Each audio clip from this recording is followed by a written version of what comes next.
question, pourquoi finalement lire la Bible? Alors, d'abord, la Bible, c'est le livre le plus vendu, le plus lu au monde. Il n'y a pas de livre qui est le plus connu que celui-ci. Donc déjà, lire la Bible, c'est connaître quelque chose de culturel qui est partagé par le plus grand nombre dans le monde. Mais surtout, la Bible, c'est le livre qui nous parle de Dieu. Pour nous chrétiens, c'est un livre qui est inspiré de Dieu. Alors, inspiré de Dieu, ça ne veut pas dire que tout d'un coup, Dieu l'a dicté du haut de son ciel et puis nous a donné ce livre-là, mais il est inspiré. Ça veut dire que les auteurs, ceux qui l'ont écrit, eh bien, nous pensons que le Saint-Esprit leur a dit quelque chose à travers ce texte. Mais surtout qu'il est inspiré de Dieu parce que des milliers d'hommes et des femmes, des millions d'hommes et de femmes ont été bouleversés à sa lecture, ont trouvé la foi. Et j'ai un exemple tout proche. Vous vous souvenez quand vous avez fait, au moment de la présentation des confirmants, vous aviez le musicien Rolf Schneider.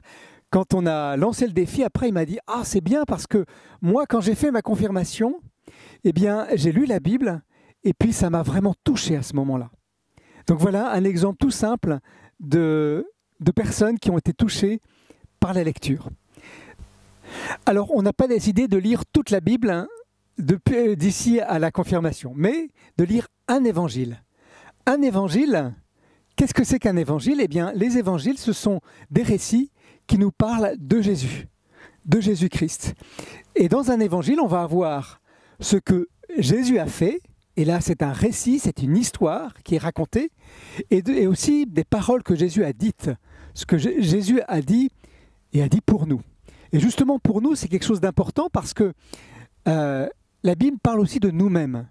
Parce que à travers le récit, à travers les paroles de Jésus, eh bien, nous sommes amenés à nous-mêmes nous positionner. Qu'est-ce qu'on fait avec ce que Jésus a fait?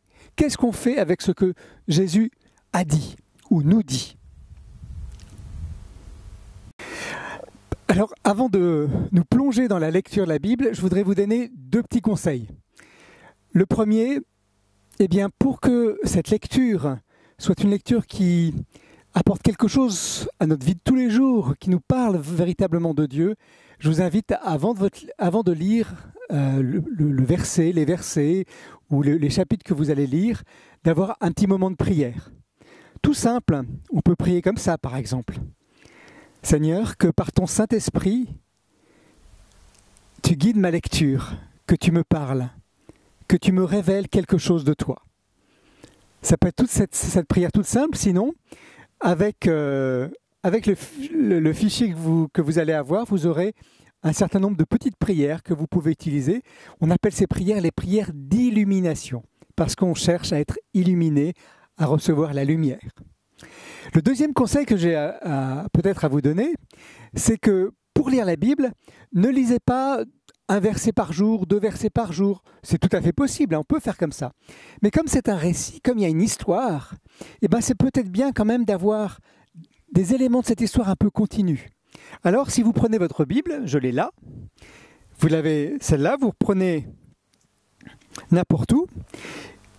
Enfin, n'importe où, je ne vais pas prendre n'importe où, je vais prendre justement dans les évangiles. Eh bien, c'est coupé en chapitres. Et puis même dans les chapitres, vous avez des titres. Et ces titres-là, eh bien, ça peut être des moments où vous pouvez vous arrêter ou reprendre à ces endroits-là.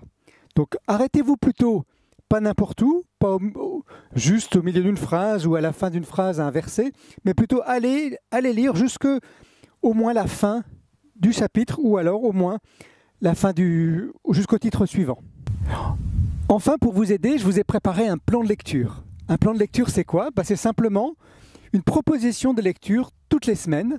Toutes les semaines, je vous propose de lire un chapitre, 2 chapitres ou un demi-chapitre avec des endroits où s'arrêter, simplement pour vous aider. L'idée, c'est d'être le plus régulier possible pour pas se dire 2 semaines avant, je vais commencer, parce que là, ça paraîtra immense. Voilà, alors, tout est prêt, vous êtes prêts à commencer. Alors, plongez avec moi dans la Bible.